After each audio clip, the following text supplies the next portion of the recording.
Salut à vous, aujourd'hui j'ai reçu, on est le 20 janvier, un truc que j'avais dû commander le 25 décembre, jour de Noël, le GPRC Ciné Pro, un petit quadri, alors, la boîte est en bon état, ça a mis quasiment un petit mois pour venir, donc dedans le bidule il est sous blister plastique. Après ça, on a un jeu d'hélice sans rab. On a des espèces de petites mousses autocollantes.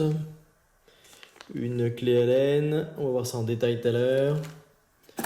Et puis les canaux. Les canaux, un mode d'emploi. Des stickers. Bon, on va voir ça un peu plus de détail. Donc on va commencer par une petite opération chirurgicale qui consiste à ouvrir le blister. Voilà, hop, on essaie de rien péter.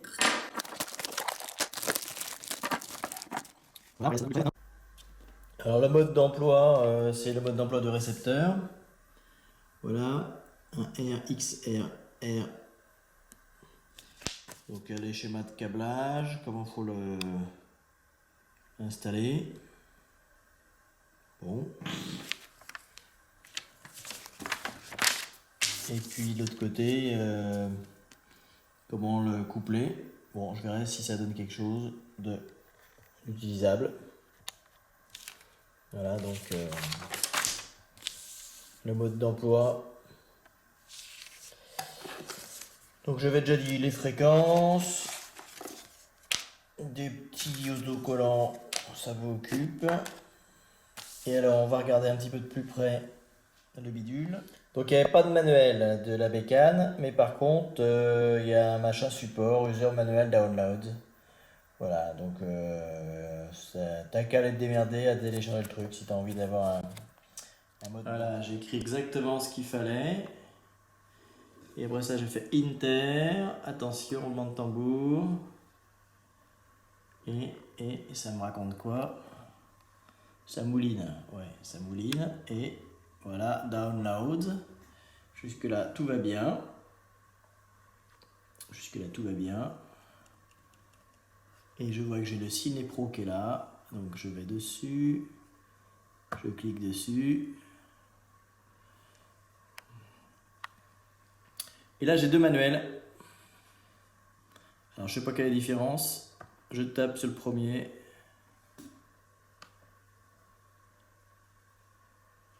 Ça réfléchit. Ça me repose encore le truc. Je clique dessus et là, roulement de tambour, vous allez voir, ça va vous plaire. Ça réfléchit. Et voilà, l'erreur 404.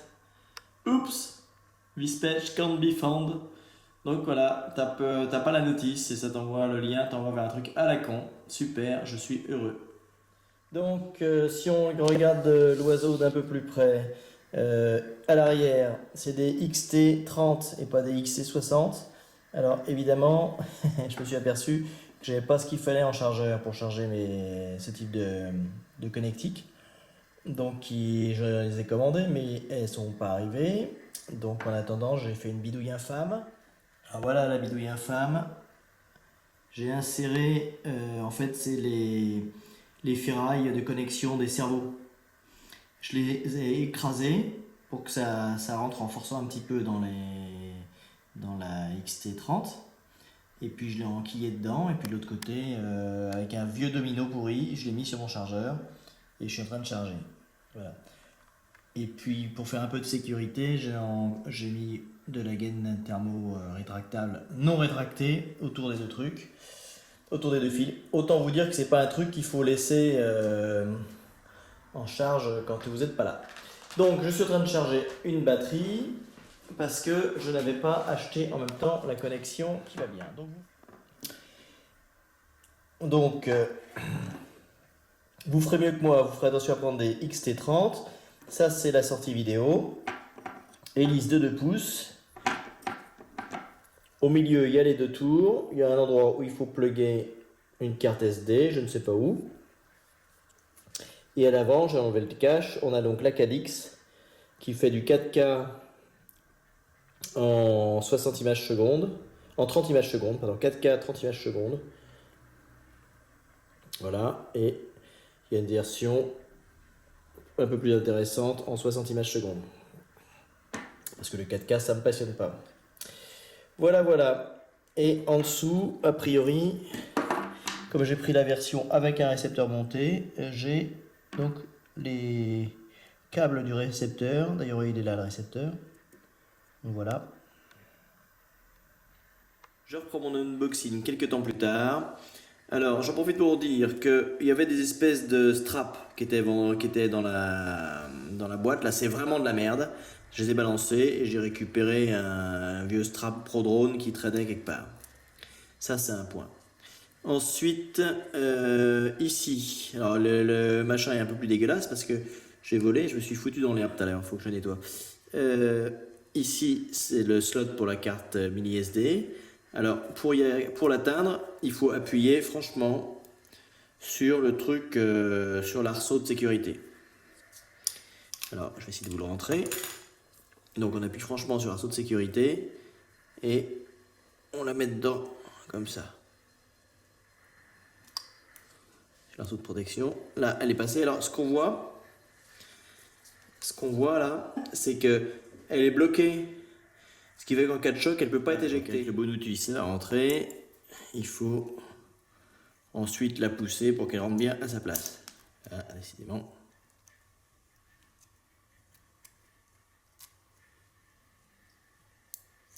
Voilà, là aussi c'est cliqué. Ok, donc ça c'est la carte mini SD. Au sujet de cette carte, j'ai dû acheter une carte spéciale parce que les cartes que j'avais n'étaient pas assez rapides. Donc j'ai acheté une ScanDisk Extreme. Je sais pas si c'est lisible là, comme ça là. ScanDisk Extreme U3 A2 V30. Alors il y a des vidéos spécifiques sur la définition de ces cartes.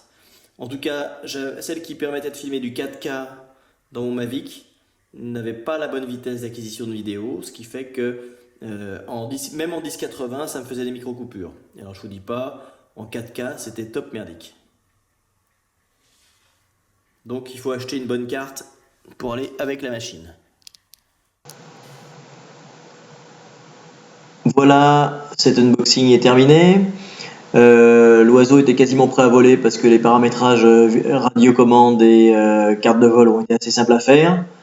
Ce qui est vraiment dommage, c'est cette histoire de ne pas avoir de mode d'emploi et de renvoyer vers un site qui ne fonctionne pas. Enfin, je sais pas à quoi ils pensent, les Chinois, qu'on est tous au chômage en France et qu'on a que ça à foutre de nos journées. Mais c'est dommage. Bon, mis à part cette petite ralenterie, ça vole bien, ça fait de l'accro et les images sont tout à fait potables. Donc ça, c'est vraiment les premiers essais. Je vous passerai une vidéo à suivre où je fais un petit peu le couillon un peu plus vite que ça dans les branches là. C'est vraiment la prise en main. Voilà, et bah écoutez, abonnez-vous, mettez-moi des pouces en l'air, etc., etc.